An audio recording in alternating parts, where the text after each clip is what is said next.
What is on? What is on?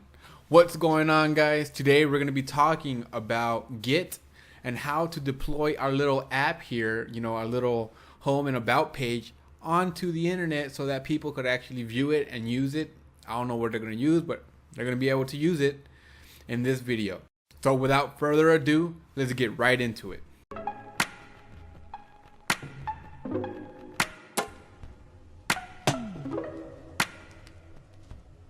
So guys, today we're going to be starting off with actually downloading Git. So Git is it's a tool that lets us actually save our current application. So if we actually make a mistake, we could go back in time and then revert to that previous save that we did. So that way we don't have to keep on, figuring out what we did. So it's just basically a timestamp. So you'll save it in this current timestamp, and then if you make changes down the road and something goes wrong and you don't know what went wrong, you can actually go back to the timestamp that you created and then start from there again. It's very convenient, guys, especially when programming. So we're going to be downloading Git, and if you go to git-scm.com, you should see right here the download. Okay, and you also get a pro book right here. You get a free one. This is actually pretty good, guys. It gives you everything you need to know about Git. And I'm not going to spend too much time on Git. I am going to spend a little bit of time on Git, but not that much. So if you just download it for Windows, there is going to be something that we're going to have to do. For Mac or Linux, you could just go ahead and just download it and just next it all the way. Just keep on nexting it. Okay, so you should get this screen. You're gonna hit next. On this one, make sure that Git Bash and Git GUI is checked. Everything should be like mine right now.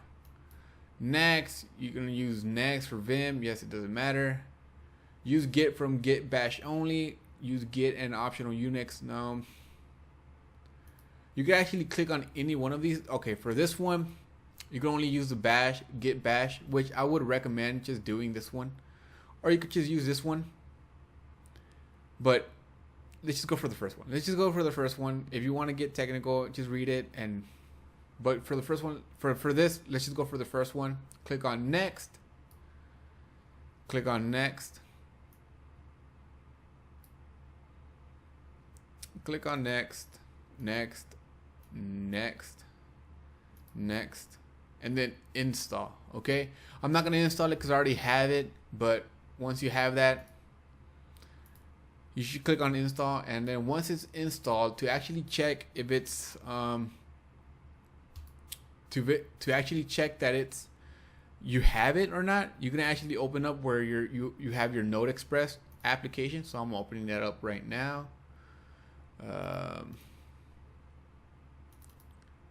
It's not there. It's actually here.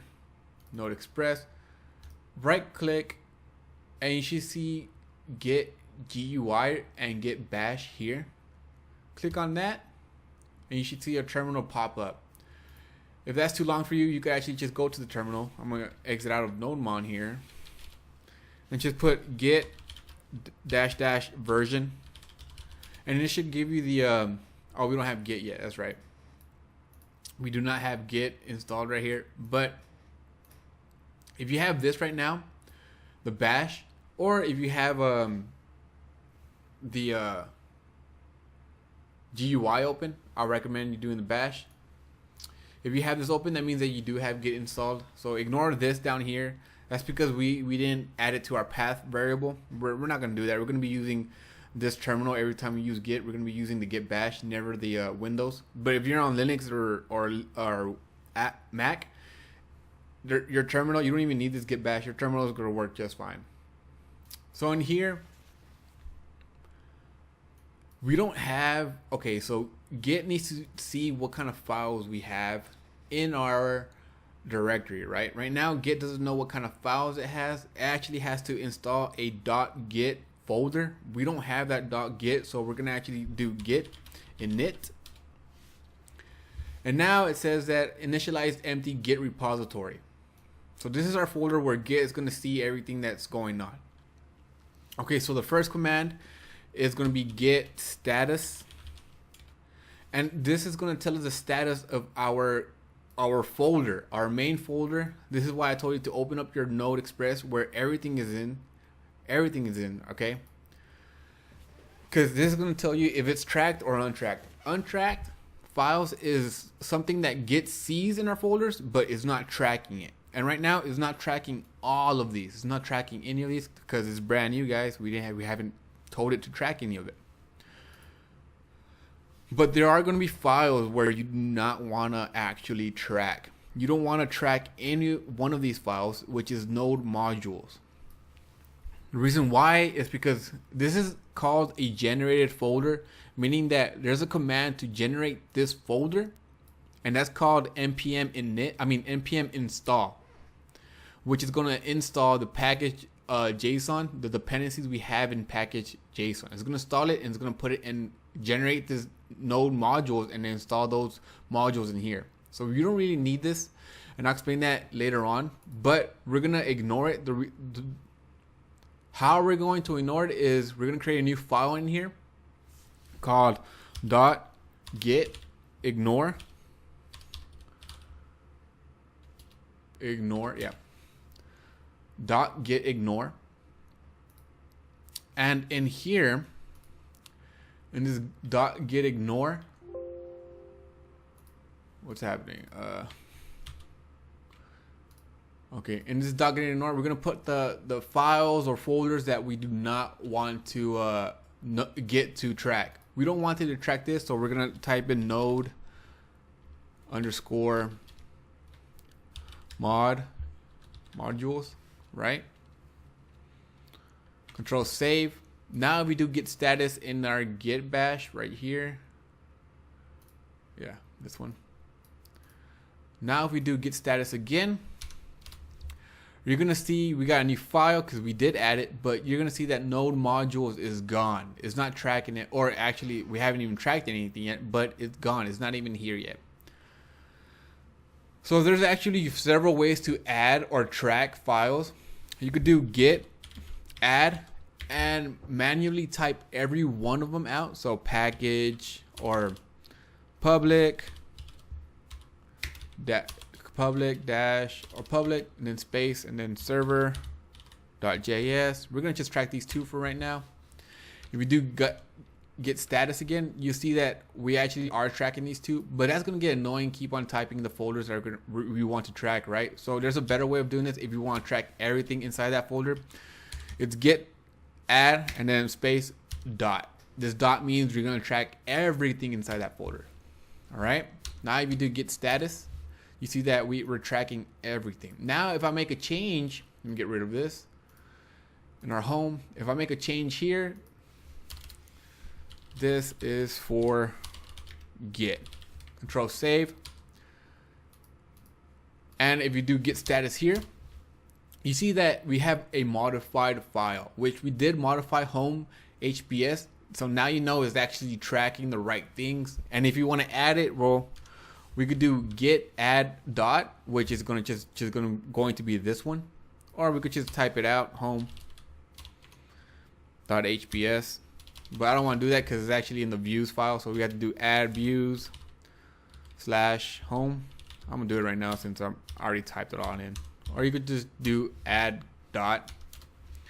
If you do git status, you should see everything.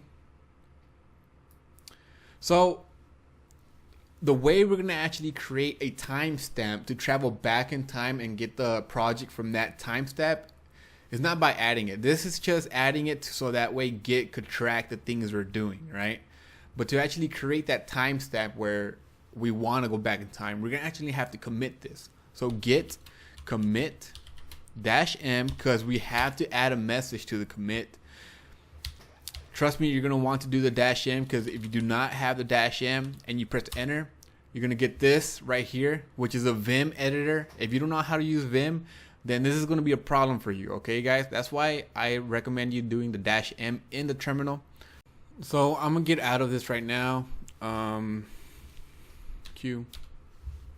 And we're going to try that again, but with this time with the -m, and then inside quotes. And this is where we're going to put our comment. So we're going to just say node express server initial comment. Press enter once you're done. Now if you actually hit get status, there's nothing because we actually committed this. This is a timestamp now, and we actually committed it. So there's nothing to look for. But if you start messing around with the folders, you're gonna see like, oh, you modified this file, whatever, etc., etc., etc., and you would have to add it and then commit it again to make another timestamp if you wanted to, or you could just add it. It doesn't really matter. But now that we have this right now, we're gonna start creating an SSH key. Okay, the reason why we want SSH, let me get rid of some of this stuff.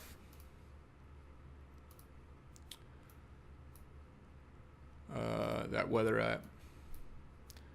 If you haven't looked at it, please go check it out. Anyways, the reason why we want to get a Git SSH key is that every time we want to push to like GitHub or any Git control or control version application, we're gonna have to log in, use our password, and then push it to our repository, with our folder in the cloud, you could say. Or we're gonna have to keep on logging in. With the SSH key, we don't have to keep on logging in. We'll just have to just push it, and then it'll just save it. But every time we want to push something to our directory in the cloud and to GitHub or wherever, it's gonna tell us to log in. It's for security reasons, and this is why you want an SSH key, because it'll make it easier on us without having to log in every time we want to push something in. So right here, we're gonna just Google or search GitHub SSH keys, and it's gonna be right here. Or go to the GitHub, the actual Git one, which is right here. And as you can see right now, it's gonna give you how to do it right here. It's gonna tell you exactly how to do it. So we're gonna actually follow these instructions, okay, guys? And if you're in Windows, it actually tells you right here what operating system you're in. If you're in Mac, click on Mac, and it'll tell you exactly what you need to do.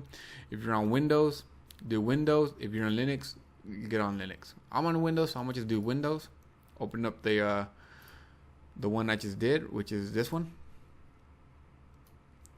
Okay, and we're gonna just follow this. Right now, I'm just copy all this. I'm not even going to. And instead of this, your email, I'm gonna just do my email.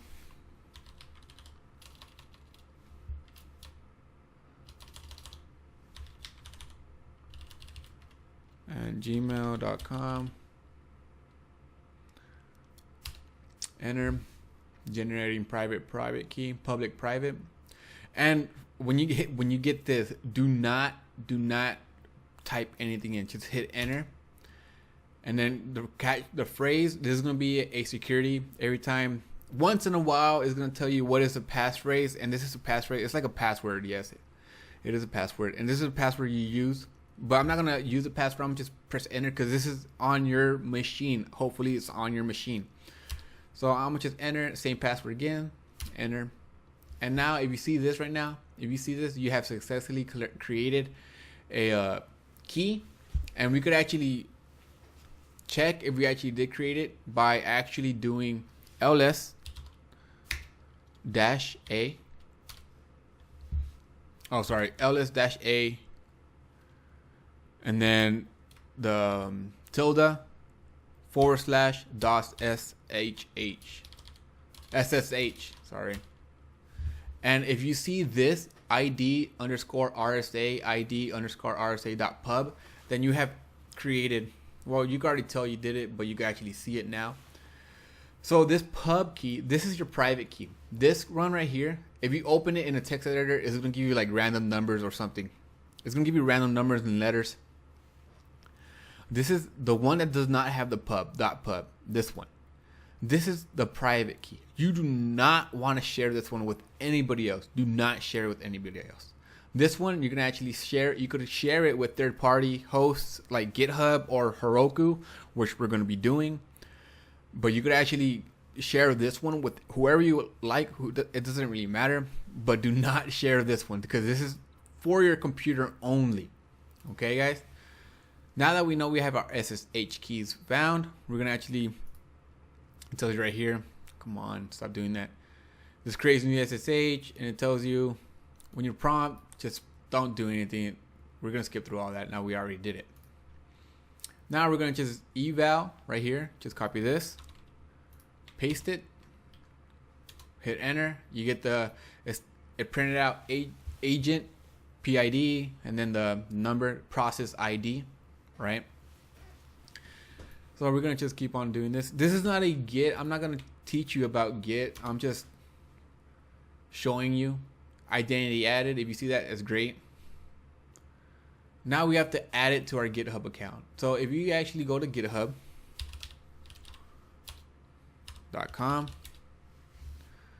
nope, github.com. So github.com. You can sign up for one or log into your previous. I already have one logged in. I'm already logged in. Go to settings. And right here, SSH and GPG keys. Open that up and you're going to say, get a new one. The title, it could be literally whatever you want. But since it's for this computer and my computer name is Obsidian, I'm going to call it Obsidian Key. You can name it whatever you want. But since I have a lot of, or I have multiple computers, I want this key title to be for this specific computer. That's why I named it Obsidian, because this is the name of the computer. But you can name it whatever you want. And then here we're gonna add the SSH key. So if you actually open up the one you went in,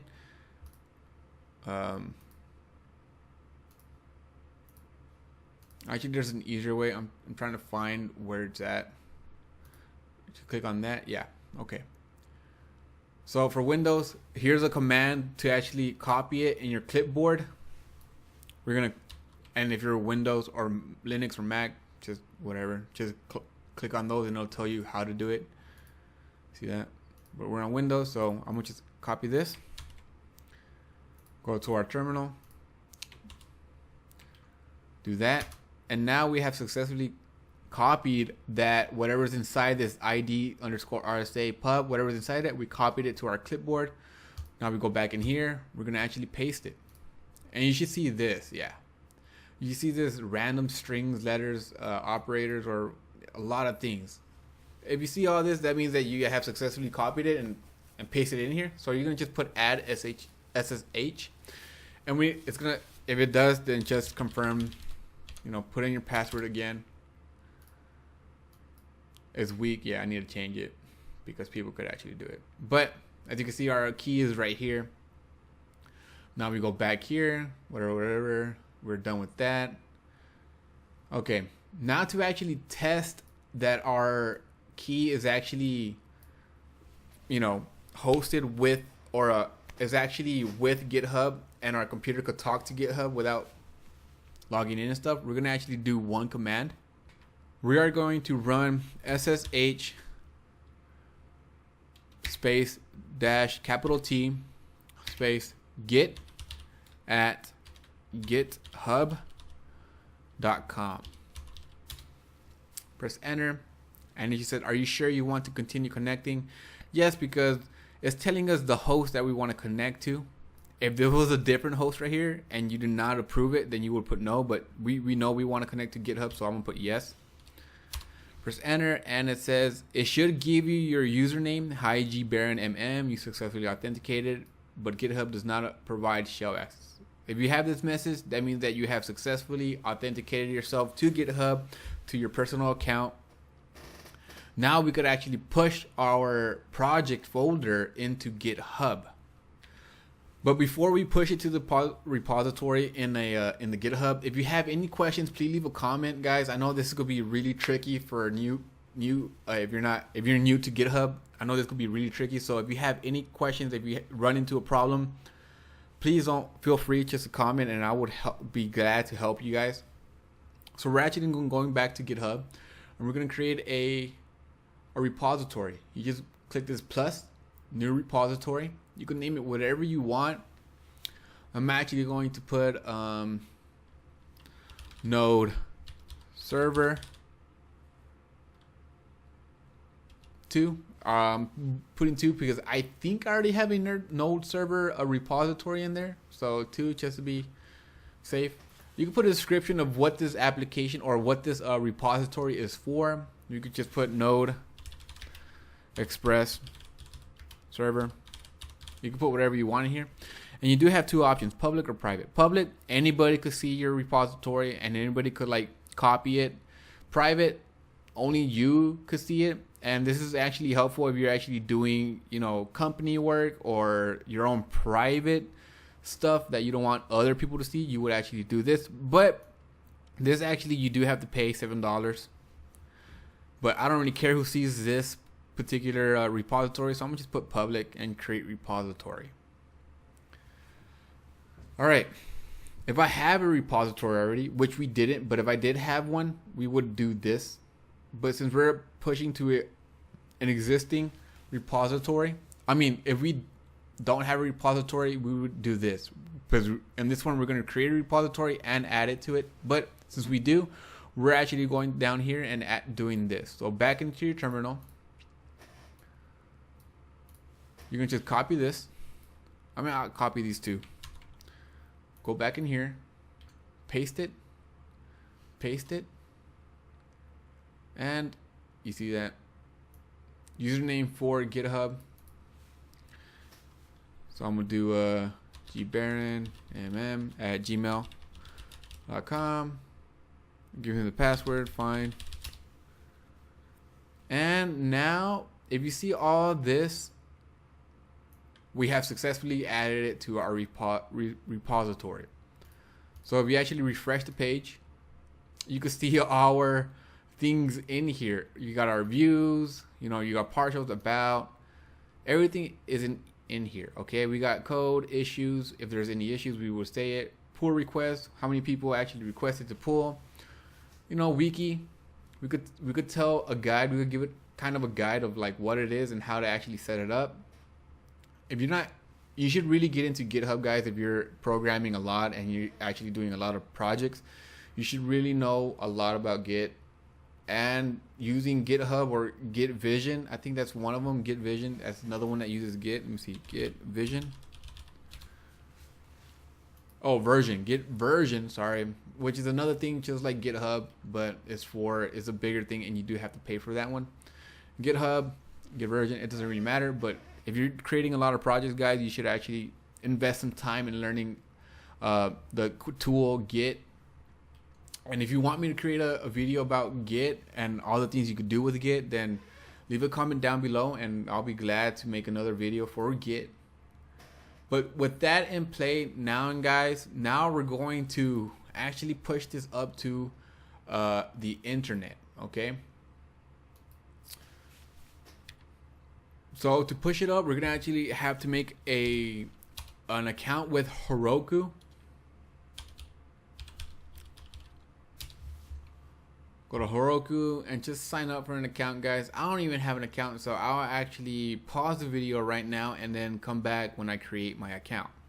So guys, now that you have, I'm in my dashboard. Now that you signed in, you know, you have this dashboard. We're gonna actually download the command line tool, which helps us to create apps, open apps, deploy apps, not without having to actually log into our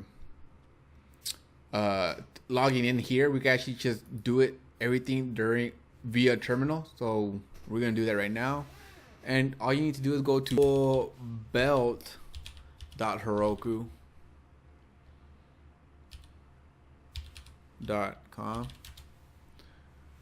Yep, same thing right here. Dev Center, it takes us right here. We're gonna download and install, and we're gonna install the 64-bit or install Mac, whatever. It tells you how to do it, terminal for Mac and stuff, but I have Windows, so I'm gonna have to do the Windows. This shouldn't take long because it's a small file. It already downloaded for me, so I'm gonna open it up. Click yes. You should get this. You're gonna just literally next everything and install. Well, guys, this is gonna take a while. So while this downloads, I'm actually pause it and come back to you when this is done. See you in a bit. So guys, it completed. Now we're back. I'm gonna just hit close for this, and in our terminal, we're gonna hit to see if it actually installed properly. Heroku -- help. Press enter. And if you see these commands, that means that you have successfully added Heroku into your command line tools, right? We're gonna do Heroku Login. See, it does it. It's gonna open up a browser. Here's my browser. I'm gonna just log into the Heroku. See, logged in. Now you see it tells you exactly. You can close the page and return to your CLI. It should be now logged in. So I'm gonna close it. And right here, logging in, done. Logged in as the one you logged in as. I did log in with this email, or signed up with this email. So now it's done, guys. I got back my little cursor so that way I can start typing in more commands. Now we're gonna add our SSH key, just like we did with Git. We don't want to keep on doing this again, logging in again. We don't want to keep on doing this. So we're gonna add our SSH key so that way we don't have to keep on doing that. So the way we do that is Heroku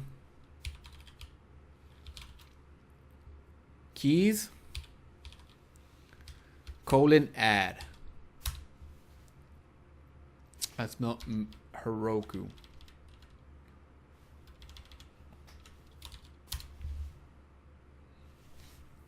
You should be, remember guys, you should be in a folder where your SSH key, which I did create ours in the Node Express, that directory. You should be in that directory in order for this to work. So it did find it. You see our pub, it's getting our pub. Make sure it does get your pub because you don't want to upload your private. You want to upload your pub. I'm gonna say yes.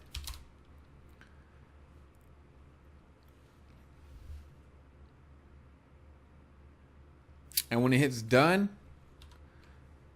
it's done. I mean, now you've successfully added your SSH key to Heroku. It was that simple, guys.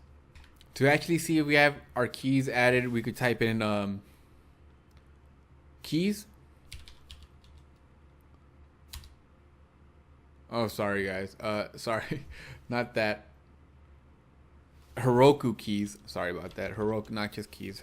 Heroku keys.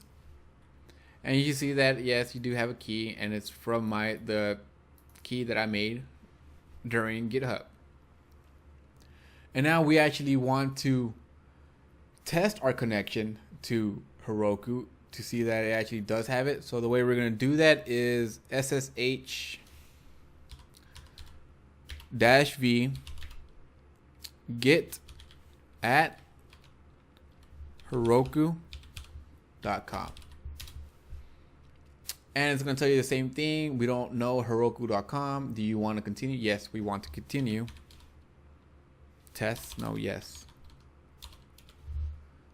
And you're going to get this cryptic message, guys. Don't worry. The one you're looking for is authentication succeeded with the public key in parentheses.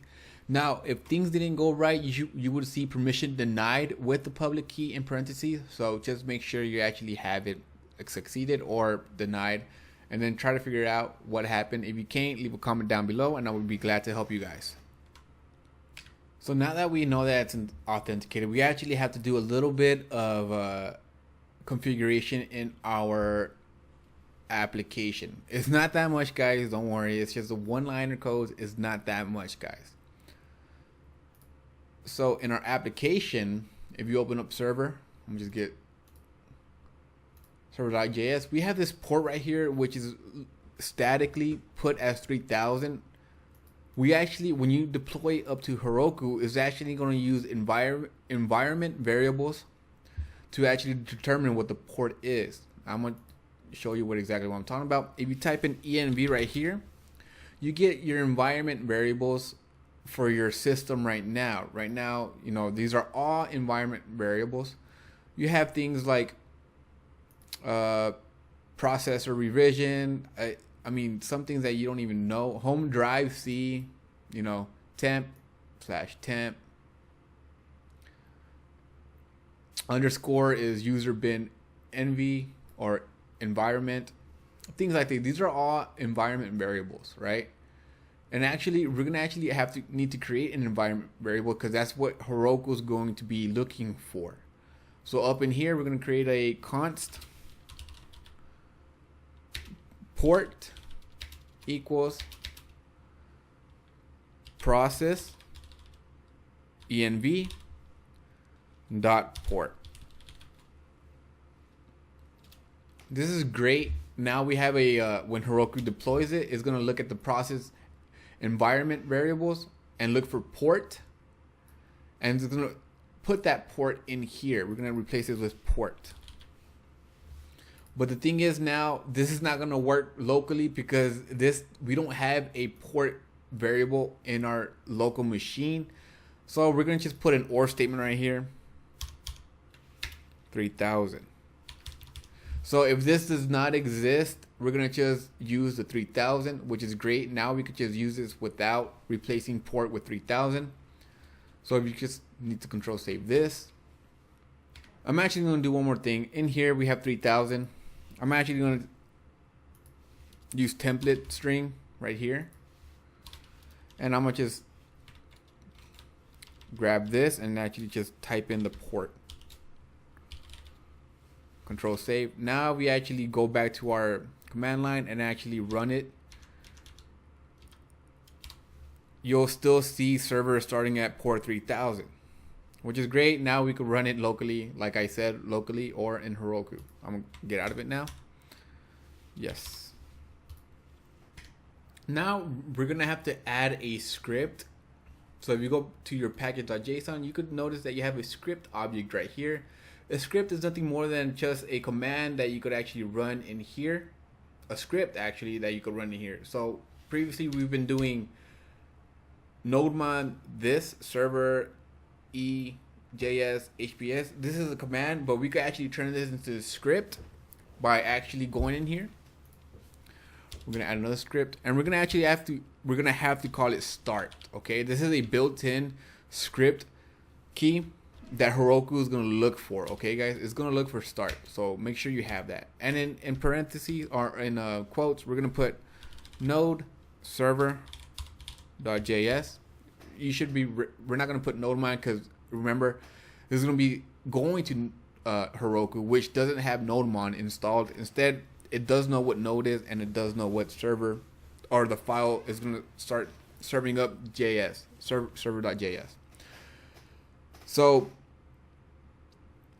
yeah, when you push it up to Heroku, it's going to look at scripts, it's going to look at start, it's going to run the start script, and this is going to obviously run node server.js. And we can actually run it in our terminal to see if it works. We can actually run it here by doing npm start, which is our script name. And if you do that, you actually see node server, and it's starting up our server. I'm gonna exit out of that. All right, guys, now that we added this on, we're gonna have to actually push it. Since we changed some things in our application, we're gonna actually add it. We're gonna need to push it to our GitHub repository. So we're gonna just do git status so we can see what needs to be pushed or added. And you see we modified two of them, which we did. We're going to do git add all, and then git commit -m, and I'm gonna just say set up start script and Heroku port. And then we're going to do git push. This is going to push it up to the repository that we have in GitHub. Okay, now it's doing it. Okay, now that we have everything set, now we can actually push it up to the internet, guys. Yeah, all of this just to push it up to the internet. All right, now we're going to do Heroku Create, because this command is going to create a new app. See that right now? It actually gives us right here our URL to visit to actually view our program or or our app. But we don't have anything right now. We're actually gonna have to push it in. So we're gonna do Git Push Heroku. Press enter. And you're gonna get all these things, guys. Don't worry about it. This is just pushing our code, our files, all the files that we have in this Node Express folder, all those files, the scripts, the package JSON, everything is gonna push it up to Heroku, and is gonna give us this one right here. You see this right here? Verify deploy done. And it says right here, you could visit it right here. We're gonna just grab that, copy it. I think I copied it. And we could actually check it out. Method not is not, hold on guys. Sorry guys, that wasn't the right one. Made a mistake. It's actually this one. So you just grab that, come over here and do this. And you have your home and about. Look at that. We have our app on the internet. But another cool thing is that you could actually type in here Heroku, open, and it would actually open up in another browser. See that? It opened it up. And look at that, guys. We actually have our own things inside the internet. Now we have our own application on the internet, guys, where everybody could watch it, view it, play with it. And if you go back to your dashboard on Heroku, you can actually see, if you refresh the page, that we have this new thing. You go in here and inspect everything that you've done. It's gonna be $0, guys. It's nothing to worry about. But guys, we are done with this server, building the server and deploying it onto Heroku, onto the internet. You should be, good. You should be happy. On the next video, guys, we're gonna be doing testing. All right, we're gonna test our applications. We're gonna be using Mocha for this, and trust me, guys, you're gonna want to tune in to this video next time, because this is gonna be useful for you when you're trying to grab a job, because test units are an actual big thing in companies. So guys, thank you much for watching. Please subscribe, consider subscribing at least. Leave a comment and like or dislike, and I will see you in the next video. Thanks, guys.